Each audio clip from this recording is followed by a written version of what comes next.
بسم الله الرحمن الرحيم الحمد لله رب العالمين والصلاة والسلام على أشرف الأنبياء والمرسلين نبينا محمد وعلى آله وصحبه أجمعين ومن تبعهم بإحسان إلى يوم الدين أما بعد.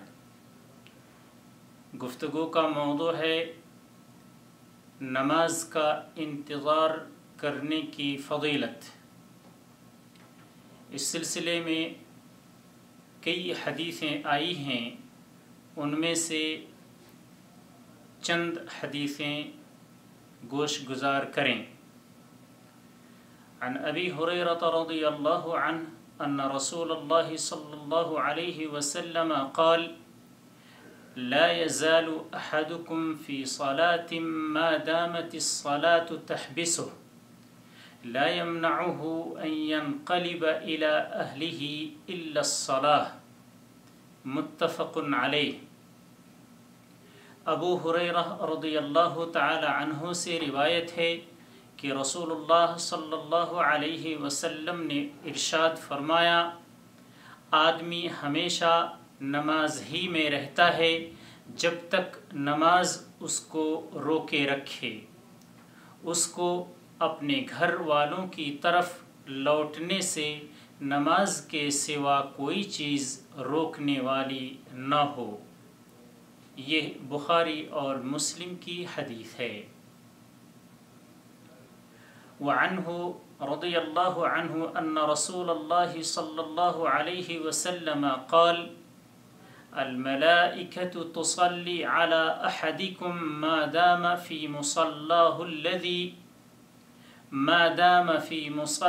الذي صلى فيه ما لم يحدث تقول اللهم اغفر له اللهم ارحمه. رواہ البخاری.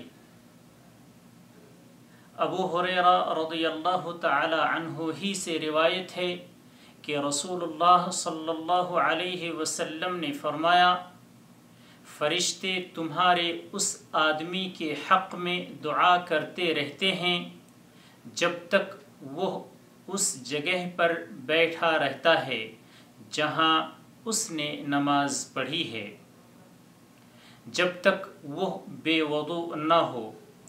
فرشتے دعا کرتے ہیں، اے اللہ اس کو بخش دے، اے اللہ اس پر رحم فرما. یہ بخاری کی حدیث ہے.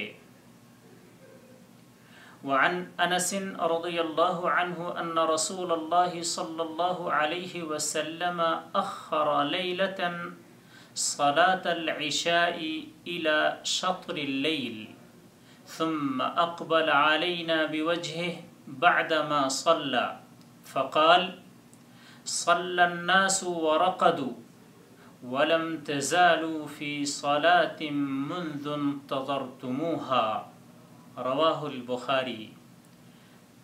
انس رضی اللہ تعالی عنہ سے روایت ہے کہ رسول اللہ صلی اللہ علیہ وسلم نے ایک رات عشاء کی نماز آدھی رات تک مؤخر کر دی، پھر نماز پڑھانے کے بعد ہماری طرف متوجہ ہوئے اور فرمایا، دوسرے لوگ تو نماز پڑھ کر سو گئے اور تم جب سے نماز کا انتظار کر رہے ہو برابر نماز کی حالت میں ہو.